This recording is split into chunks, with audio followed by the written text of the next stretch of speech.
Bu videomuz Weyt'in teoremaları hakkında. Bir neçe gelen hayışlan esasında tayinladım bu videonu. Haysi tema değişli. Weyt'in teoremalarını biz nerelerde ulanıyaz? Orta mektebe değişli temalardan kvadrat denglemelerin çözüğünde, köklerin köpeltmek hasılı ve cemini hasaplamak meselelerinde ulanılıyor. Yani esası berde umumi ýagdaýda alınanda teoremalar polinomlar bilen baglanşykly, ýani köp agdalar bilen baglanşykly. Indi birinji teoremasyna göre alan ýagdaýymyzda şu ýerde bir polinom berilen, ýani köp agda berilen. Köp agdanyň derejesi n, öňünde a n-1 bolar, öňünde koeffisientler we x argumenti bar. Eger şu polinomyň derecesi n bolsa, onda şonuň n sany kökü bardyr diýip aýtýar Weyt öz teoremasynda. Ýagny şol polinomyň näçe tane köküniň barlygyny biljek bolsak, biz göni dereje seretýäs. Kökü bolanda näme diýmek? Şu ýagdaýy nola deňläp bir deňleme şeklinde göz öňüne getirenmizde şu ýerdäki x'laryň aljak bahalary. Onda şu ýerdäki mysal, berilen misalda bize diýilipdir, kökleri -1, -6, 0. Şu deňlemäniň, şu berilen köp agzanyň köklerini biz görkezmeli. Onda ilk bilen r1-mizi barlap görelim, -1. Haçanda x'in ýerine -1 goýanmyzda jogap 0 çykýan, çykanokmy şonu barlaýas. -1iň derejesinde 3, goşmak 7 köpeltmek -1iň derejesinde 2, goşmak 6 köpeltmek -1. Deňdir. -1iň täk derecesi -1, bäri +7, bäri -6. Onda jogap näme bolýar? -7 + 7 0 bolýar. Demek, şu ýerdäki r1 ýani -1 biziň kökümüz. İkinji barlama bahamyz -6. Deňdir. -6iň derejesinde 3, goşmak 7 köpeltmek -6iň kwadrady, goşmak 6 köpeltmek -6. Indi berde altılar bilen işleşmek biraz kynrak görünýär. Onda biz näme etýäs? -6 ýaňdaşyny alyp bileriz. Aňsatrak bolmasy üçin. İçinde näme galýar? -6iň kwadrady galýar. Goşmak 7 köpeltmek -6 näme bolýar? -42. Bärdenim bir -6 alan ýagdaýymyzda goşmak 6. Onda şu ulyny ýapýas. Deňdir. -6 köpeltmek. Şuň için hasaplan ýagdaýymyzda 36 -42 goşmak 6. Onda 36 bilen 6-nyň öşüňi 42. 42-den 42-ni aýyrýas 0. Jogabymyz 0.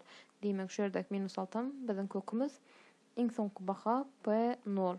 Haçanda şu x-laň ýerine 0 goýup çykanmyzda jogabyň 0 boljagy görünüp dur. Diýmek şu 3 bahada biziň kökümüz eken. Indi şu ýerde bir formula berilen.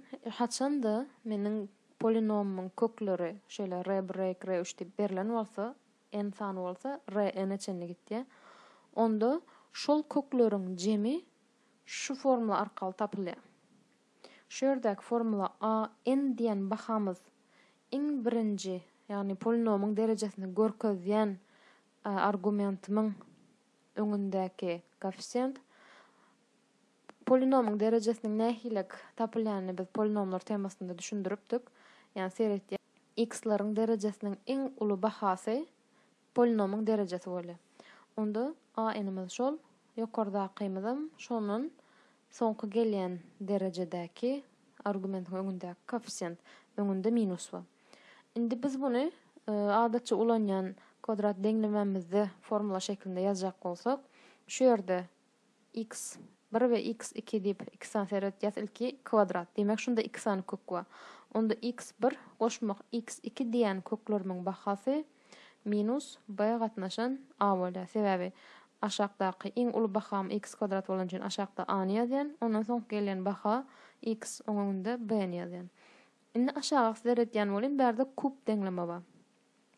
Kub deňlemede derejem 3 bolan üçin mende 3 tane kök bolmaly. Ýani x1 goşmak x2 goşmak x3 deňdir. Onda munyň bahasy şu zat. Iň ulyň öňündäki a, ondan soň gelenim B. Indi şu ýerde orta mekdepde geçilende şu ýerde belli bir şertler goýulýar. Haçanda diskriminant noldan uly bolanda ýa-da nol deň bolanda diýip noldan kiçik bolan ýagdaýynda kök ýok diýile. Köküniň ýok diýilmesiniň sebäbi hakyky sanlarda ýok. Eger kompleks sanlara da geçen bolsaňyz onda onuň kökü bar diýip ýene-de formulamyz öz güýjüni saklaýar. Şu ýerde mysaly seresek, ilki polinomiň kökleriniň jemini hasaplan diýär. Ilki seretme zadymyz polinomiň derecesi näçe? Derecesi 4. Iň ul derece şu ýerde 4. Onda men 4 sany köküm bar. Şu ýerde ýazylan 4 sany kök. Onda formulama göre ýazan ýagdaýynda minusumy goýan, aşak iň ul derejem öňündäki san, ýokarygam ondan soňky gelýän sanymyň öňündäki koeffisient deňdir 3. Mundan soňka seredel polinomiň kökleriniň jemini hasaplan.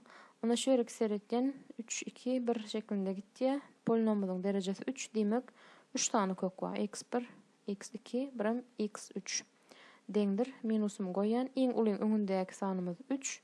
Ondan soňky gelen sanymyzam 2. Demek jogap minus 3'den 2. Indi gx'e seredeli. Gx x kvadrat. Demek 2 sany kök bar. x1 goşmak x2 deňdir. X kvadratyň öňünde 1 bar. Ondan aşak 1 ýazýan. Seretýän bol izinin gelmeli sanym aslında derecesi 1 peselen san bolmaly. Onda şu ýerden şunu täzeden ýazan ýagdaýymda x kvadrat goşmak 0x minus 1 şeklinde ýazýan. Dereceler ýygyderlikde peselip gitmek üçin we b-myzyň ýerinde bu gezek 0 bar. Onda kökleriň jemi 0 deň. Indiki formula, ikinji formulamyz bärde köpeltmek bilen baglanyşykly. Haçanda ýene şol bir ýagdaý, x derejesinde n bolan n dereceli bir köp agzanyň kökleri r1-den rn çenli bolsa, onda şolaryň köpeltmek hasly şu formula arkaly tapylýar. Indi şu formulany kvadrat deňleme üçin alan ýagdaýymyzda seretýäs minus 1 derejesinde, ýani x1 köpeltmek x2 üçin minus 1 derecesi ýokarsa näme goýulan? Köp agzanyň derecesi. Köp agzamyzyň derecesi şu ýerde 2. Minus 1 kvadrat derecesi pozitiv bolýan üçin hiç ýylak bärde alamat ýazamok. A nol diýänimiz s. Iň soňky hemişelik san s. Aşakda da an. Yani iň uly derejem öňündäki koeffisient a. Demek kvadrat deňlemeler üçin x1 köpeltmek x2'nin bahasy s gatnaşan a deň. Eger şu formula şeklinde ýazylan bolsa. Indi kub deňlemeler üçin nähili bolýar bu? Kub deňlemede 3 tane baha bolmaly, 3 tane kök bolmaly. x1 köpeltmek x2 köpeltmek x3 deňdir. Indi derejem 3 bolan üçin şu ýerde şu n'in bahasy 3 bolýar. Täk san bolan üçin baha minus bolýar. Onda minusy ýazýan. Şu ýerdäki hemişelik sanym d, x kubyň öňündäki sanymam a. Demek şu ýerdäki kökleriň köpeltmek hasylyny tapmak formulasy meniň köp agzamyň derejesine göre otricatiw ýa-da pozitiv bolup ütgeýär. Indi mysaly seretsek, jemini, kökleriň jemini we köpeltmek hasylyny tapyň diýär. Onda ilki jemini hasaplajak bolýas. Jemini hasaplamak üçin köp agzamyň derecesi näçe? 3. Iň ul derece şu ýerde 3 bolan üçin onda 3 tane kök bar. x1 goşmak x2 goşmak x3 deňdir. Minusymyzy goýas.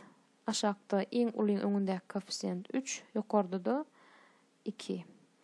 Indi köpeltmek hasylyny hasaplajak bolsak, köpeltmek x3 deňdir. Bu gezek seretýän derejem 3, onda minus bolmaly. Minus iň soňky sanym 5, gatnaşan a-myzyň ýerine de 3 dur. Ýene bir mysal, kökleriniň jemini we köpeltmek hasylyny hasaplan diýär. Indi şu ýerde seretýän derejem 3. Ýygynyň gelýän derece 1. Onda men şunu täzeden ýazaýyn. Has açyk bolar, ýani x kub goşmak 0 x kvadrat ýa dereceler pesel gitmeli. Bir adym minus x goşmak 0. Şunymy iň soňky hemişelik sanymyz.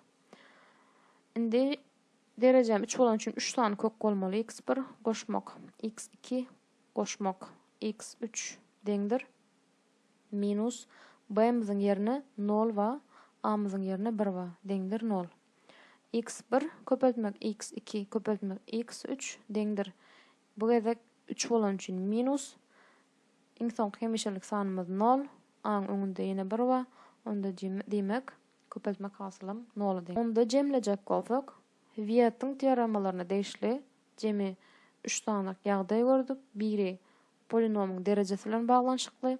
Polinomyň derejesi näçe bolsa, şonça sanym kökü bolýar. Ikinji ýagdaý kökleriň jemi. Üçüncü ýagdaýym kökleriň köpeltmek hasyly bilen baglanşykly.